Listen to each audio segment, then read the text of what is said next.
Rowdyism ఎక్కువైందని వచ్చినాయి. నేను rowdyism చేయడం లేదు. నిన్న మొన్నటి నుంచి నా పైన ప్రెస్ మీట్లు పెట్టే వాళ్ళందరి లిస్టు తిను. దాంట్లో ఒకటిపైన ఇద్దరిపైన ముగ్గురిపైన మర్డర్ కేసులు లేవంటే నువ్వేం చెప్తే అది చేస్తాను. ఆ మర్డర్ కేసుల కోసం ఎవడెవడు కాళ్ళు పట్టుకున్నాడో నేను నిరూపిస్తా. సిద్ధార్థ రెడ్డితో ఒక ఫోటో దిగిపోతే చాలనుకునేటోళ్ళు నా గురించి మాట్లాడేది చూస్తాను. ఈరోజు సిద్ధార్థ రెడ్డి ఇంటి బయట కూర్చొని గంటలు ఎప్పుడు బయటకు వస్తాడో ఒక ఫోటో దిగిపోదామా చాలనుకునేటోళ్ళు నా గురించి మాట్లాడుతున్నారు. ఎందుకు? ఆడ డబ్బులు వచ్చాయనో, రాత్రికి చిల్లర పడుతుందనో. రౌడీజం కథ నాకేం చెప్తారన్న? ఎంతమంది రౌడీలకు డబ్బులు ఇచ్చి మేపుతున్నారో మీకు తెలీదా అన్న? మీకు తెలియకుంటే నన్ను అడగండి, చెప్తా.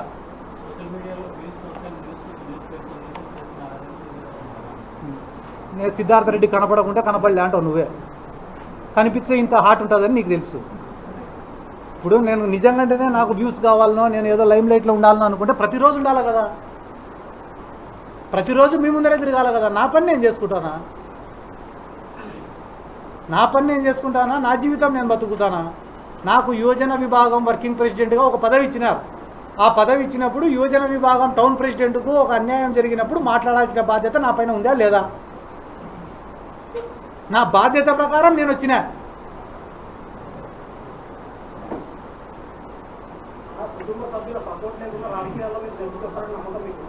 ఇప్పటివరకైతే వచ్చినా కదా, వీడి వరకైతే వచ్చినా కదా. నేను నమ్మినేది ఒకటే, నాకెవరు వాళ్ళు చెప్పినట్టు కుటుంబ సభ్యులు డబ్బులో లేకపోవచ్చు. నేను నమ్మినేది రెండు. ఈరోజు నేను ఎవరిని నేను పిలిచాలా? మీడియా వాళ్ళని తప్ప ఎవరిని పిలిచాలా? మీరు ఇంటి బయటికి పోతే 1000 మంది ఉన్నారు. వాళ్ళని నేను పిలిచినానా? ఎందుకు వచ్చినారు వాళ్ళు? ఎవడో సిద్ధార్థ రెడ్డి కాడికి పోతాం, సిద్ధార్థ రెడ్డి ఇంటి కాడికి పోతామంటే నా బొచ్చు రారా అని వచ్చినా. నేను రమ్మన్నానా? నేను రమ్మనింటే ఒక కర్నూలు నుంచి వస్తారా? ఈ రాష్ట్రంలో ఎవడికి ఇబ్బంది అన్నా పరిగెత్తినా కదా. అదే నాకు ఇబ్బంది అంటే ఎవడు రాడా? నేను నమ్ముకునే జనాలను నమ్మినా. రెండోది జగన్ సార్ని నమ్మినా. అదే జగన్ సార్ని అడుగుతా, సార్ మన పార్టీ దగ్గర నుంచి వాళ్ళ పార్టీ వరకు అందరూ కూడా ఆయనకు అమ్ముడుపోతారట సార్, ఆయన ఎవరినైనా కొనేస్తాడంట సార్, మళ్ళీ మిమ్మల్ని కూడా ఏమన్నా కొంటాడేమో నాకు తెలియదు సార్. నాకు తెలిసి నా నమ్మకం అంతా మీ పైనే. మీరు ఏమన్నా వీళ్ళపైన చర్యలు తీసుకుంటారా లేదా అని సార్ని అడుగుతాను నేను.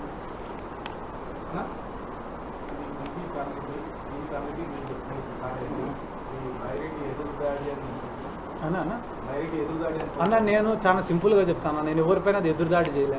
వాళ్ళు నిజంగానే పెద్ద మనుషులు అయ్యింటే ఆ కుటుంబాన్ని పిలుచుకోనో లేకుంటే కానీ ఆ బాలు లాంటి వ్యక్తుల జోలికో వాళ్ళు పోరు. ఆ కుటుంబానికి అన్యాయం చేయరు. 2 పాయింట్లు. మూడోది, మంత్రి స్థాయి వ్యక్తులు పెద్ద పెద్ద కోటలు నిర్మించుకునే అంత పెద్ద టీజీ వెంకటేష్ గారు సోషల్ మీడియాలో ఎవడో పోస్టులు పెడితే దానిపైన స్పందించి వాళ్ళని ఎత్తుకొని వచ్చి కొట్టి వాళ్ళతో కాళ్ళు మొక్కించుకొని మళ్ళీ వాళ్ళపైన ఐటీ కేసులు పెట్టరు.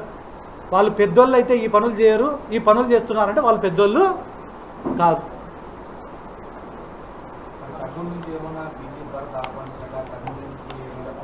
అన్న ఒక ఇష్యూని పట్టుకొని రాజకీయంగా వాడుకునేంత పనికిమాల నుండి నేను కాదు. కర్నూలులో వచ్చి నేను నిలబడాలంటే కర్నూలులో ప్రతి వార్డు తిరగాల, ప్రతి వార్డులో వర్గాన్ని తయారు చేసుకోవాలా, పార్టీ కోసం కష్టపడాలా, ప్రజల సమస్యలు తెలుసుకోవాలా, వాటిపైన గలమెత్తాలా, ప్రజల నమ్మకాన్ని సంపాదించాలా. ఇవన్నీ అయిపోయిన తర్వాత కర్నూలు నుండి పోటీ చేశాను అని చెప్పి నేను చెప్పాలి. ఒకరోజు నేను విమర్శిస్తేనే మొత్తం నందికొట్కూరు కర్నూలులో సిద్ధార్థ రెడ్డి భరత్ అని మాట్లాడుకోవడం వల్ల ఒకటే రోజు నేను ఎమ్మెల్యే అభ్యర్థిని అయిపోను, ఎమ్మెల్యేని అంతకన్నా అయిపోను. నందికొట్కూరులో కొన్ని ఏళ్ళు కష్టపడి గ్రామంలో ఒకానొకప్పుడు వైఎస్ఆర్ కాంగ్రెస్ పార్టీలో నేను చేరేటప్పుడు నా ఇంట 100 మంది రావడానికి భయపడ్డాను.